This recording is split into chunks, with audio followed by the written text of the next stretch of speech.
महायुतीला बहुमत मिळाल्यानंतर सत्ता स्थापनेबाबत मुख्यमंत्री पदावरून निर्माण झालेली कोंडी राज्याचे काळजीवाहू मुख्यमंत्री एकनाथ शिंदे यांनी आज फोडली आहे. पंतप्रधान नरेंद्र मोदी आणि गृहमंत्री अमित शहा यांच्याशी फोनवर चर्चा करून महायुतीचं सरकार स्थापन करण्यात कोणताही अडसर नाही असं आश्वस्त त्यांनी केलं आहे.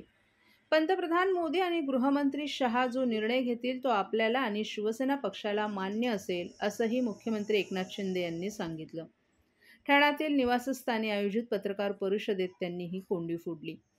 बहुमत मिळाल्यानंतरही राज्यात सत्ता स्थापन करण्यास विलंब झाल्यानं माध्यमांमध्ये महायुतीबाबत उलटसुलट तर्क लढवले जात होते.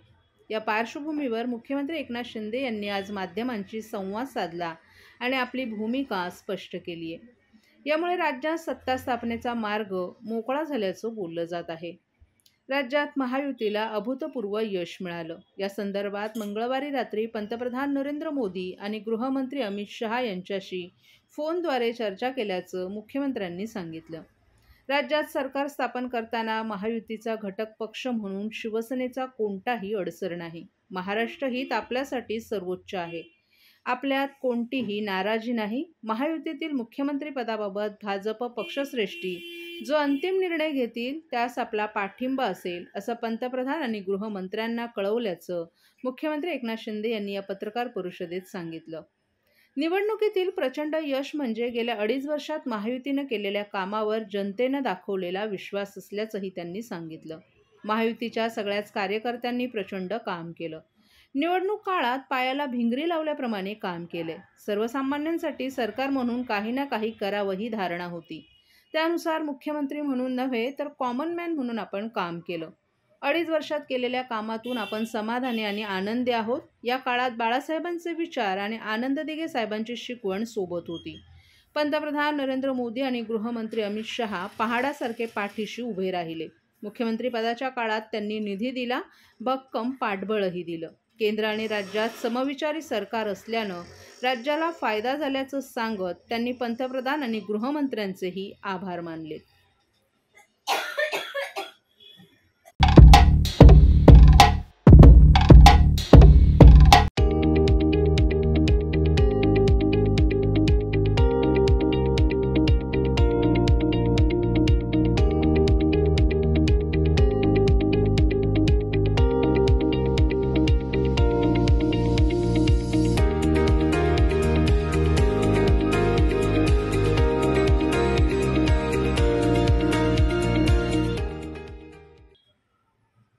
बालविवाह मुक्त भारत या राष्ट्रीय अभियानास आज दिल्ली येथे प्रारंभ झाला. केंद्रीय महिला व बालविकास मंत्री अन्नपूर्णा देवी आणि राज्यमंत्री सावित्री ठाकूर यांच्या उपस्थितीत झालेल्या कार्यक्रमाचं थेट प्रक्षेपण ठाणे महापालिका मुख्यालयातील नरेंद्र बळाळ सभागृहात करण्यात आलं होतं. या कार्यक्रमात महापालिकेचे अधिकारी, कर्मचारी, स्वयंसेवी संस्थांचे प्रतिनिधी आणि महिला मोठ्या संख्येनं उपस्थित होत्या.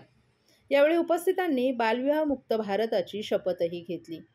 केंद्रीय महिला व बालविकास मंत्रालयातर्फे नवी दिल्लीत विज्ञान भवन येथे या अभियानाचा आरंभ करण्यात आलाय. त्यात देशभरातून ऑनलाईन पद्धतीनं नागरिकही सहभागी झालेत. बालविवाह मुक्त भारत या पोर्टलचंही यावेळी अनावरण करण्यात आलं. ठाणे महापालिका मुख्यालयातील नरेंद्र बळाळ सभागृहात झालेल्या या कार्यक्रमात अतिरिक्त आयुक्त प्रशांत रोडे, उपायुक्त जी गोदेपुरे, महिला व बालविकास अधिकारी दयानंद गुंडपादीही उपस्थित होते. यावेळी ठाणे महापालिका क्षेत्रातील नोंदणीकृत बचत गटाच्या महिला, विद्यार्थी, अधिकारी आणि कर्मचाऱ्यांनी बालविवाह मुक्त भारताची सामूहिक शपथ घेतली. तसंच शाळा आरोग्य केंद्रे येथेही शपथ घेण्यात आली आहे.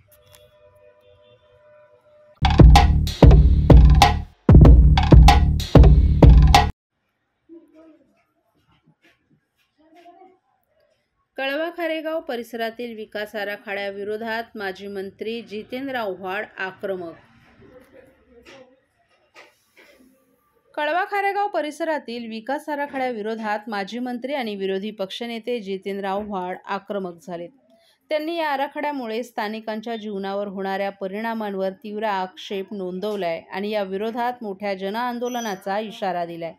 विकास आराखड्यामुळे खारेगावातील सुमारे 500 इमारती उद्ध्वस्त होतील आणि 10,000 घरं उद्ध्वस्त होऊन 40,000 लोक रस्त्यावर येतील. माणसं जगली तर विकासाचा उपयोग होईल, माणसंच राहिली नाहीत तर हा विकास कोणासाठी, असा सवाल आव्हाड यांनी उपस्थित केलाय. खारेगावमधील 100 ते 200 वर्ष जुनी घरं आणि गावठाण उद्ध्वस्त होणार आहेत. खारेगाव हे ऐतिहासिक गाव आहे. ते उद्ध्वस्त करून अमेरिकन मॉडेल तयार करण्याचा प्रयत्न सुरू असल्याचंही आव्हाड यांनी सांगितलं. एका विशिष्ट हेतून आणि उद्दिष्ट डोळ्यासमोर ठेवून हा डीपी प्लॅन तयार करण्यात आल्याचाही आव्हाड यांनी आरोप केलाय.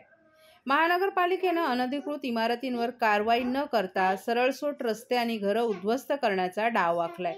आव्हाड यांनी कळवा खारेगावातील नागरिकांच्या हक्कासाठी रस्त्यावर उतरण्याचा इशारा दिलाय. हे असे करोडो रुपयाचे भ्रष्टाचाराचे करतात कशाला?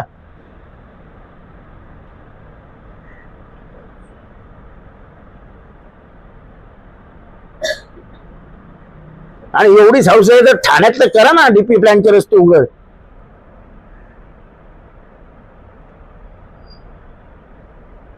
कळव्यातल्या विशिष्ट भागात तुम्हाला डीपी आणायचे, कशाला आणायचे? आणि कळव्यामध्ये काय एवढं ट्रॅफिक जॅम बिम होत नाही आता. तिसऱ्या पुलामुळे कळव्यातल्या लोकांना चांगली हे मिळालेली आहे. आणि जर तो मागचा रस्ता जो आम्ही सुचवला, जो खारेगाव मार्गे जाईल, तो झाला तर मग कधी ट्रॅफिकच होणार नाही. ते तुम्ही ट्रॅफिकचा विचार करून डीपी प्लॅन आणता ना. आता काय इथे उघड्या जमिनी नाही आहेत. अरे कमीत कमी महानगरपालिकेने जिथे उघड्या जमिनी आहेत तिथे होणारी अतिक्रमण तर रोखावीत. माझं सौरभ राव यांना आव्हान आहे की डीपी रोडवरती बिल्डिंग होत आहेत. आम्ही वारंवार सांगतो डीपी रोडवरती बिल्डिंग होत आहेत. काय ना मस्त अधिकारी खातात 300 रुपये स्क्वेअर फीट, मस्त भाव लावलाय. मेन रोडवरती बिल्डिंग होत आहेत, स्टेशनच्या जवळ बिल्डिंग होत आहेत. 9 बिल्डिंग एका एरियात चालू आहेत. कोणाला काय पडलेली नाही.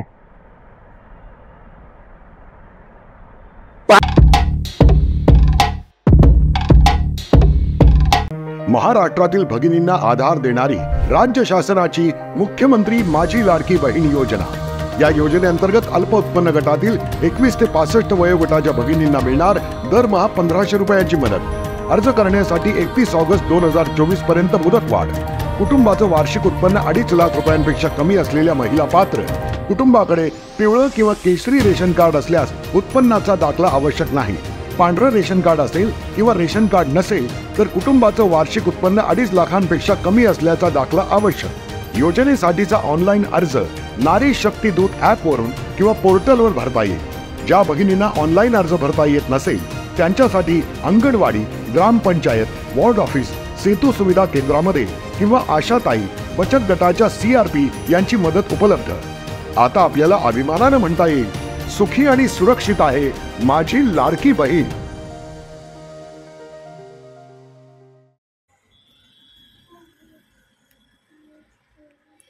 राष्ट्रवादी काँग्रेस शरदचंद्र पवार हा पक्ष यंदाच्या निवडणुकीत महाविकास आघाडी आणि महायुतीमधील संख्याबळात सर्वात कमी संख्याबळ असलेला पक्ष ठरला आहे.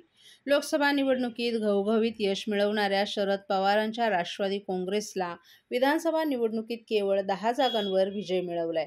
राष्ट्रवादी काँग्रेसच्या 70 पेक्षा जास्त आमदारांचा पराभव झाल्यानं ही बाब चिंताजनक असल्याचं पक्षाला वाटत आहे. त्यातूनच आज सर्वच पराभूत आमदारांची बैठक घेण्यात आली होती.